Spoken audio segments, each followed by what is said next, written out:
Putin Bad News. Putin's forces are being repelled in all directions by the advancing Ukrainian army. Ukraine claims that Russian forces are being driven back in all directions along the front. Hanna Maliar, deputy defense minister, told a local TV station that her forces seized the strategic initiative during the conflict. She claimed that the army was making progress in all directions along the front, not just to the east and south. After the failed rebellion by the mercenary group, a prominent think tank suggested that Vladimir Putin may take formal control of Wagner forces in Ukraine and beyond. The Kremlin appears to be taking steps in that direction.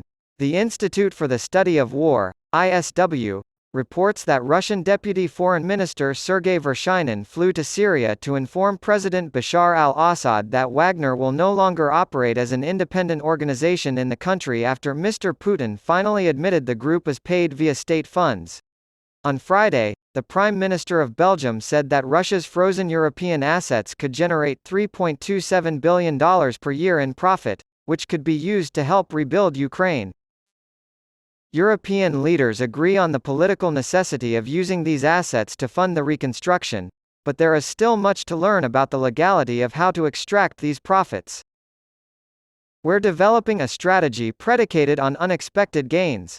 At the European Council summit, Prime Minister Alexander De Croo told reporters, "If we find a stable legal platform, we could use it for Ukraine." According to the plan's developers, a windfall profit system will be developed, and the current estimation is that the total returns could be €3 billion per year. In response to Russia's invasion of Ukraine, the EU has froze over $217.78 billion, over €200 billion, in Russian central bank assets. Another €30 billion in private assets belonging to Russian oligarchs were frozen. Mr. De Croo stated that, due to their cross-maintenance between central banks, the bloc is unable to touch the assets themselves without endangering the financial system. Belgium is home to a significant portion of the frozen assets. "We've got it in the Commission's hands.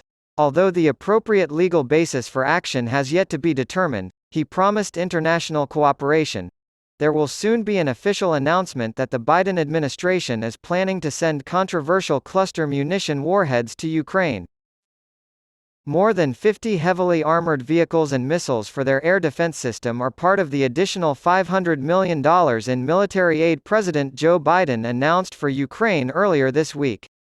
The goal of these reinforcements is to strengthen Ukraine's recent counteroffensive. Foreign Minister Sergei Lavrov said on Friday that the West need not worry about stability in the world's largest nuclear power after a mutiny by the Wagner Group mercenaries failed.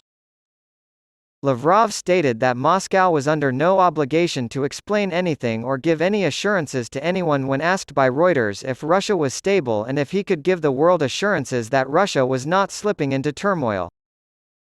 At a press conference in Moscow, Lavrov said, "If anyone in the West has any doubts, then that's your problem.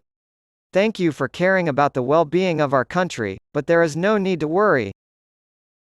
He also said, "Russia has always emerged more resilient and stronger after any difficulties, which is a fair assessment. And we already have a sense that the process has begun."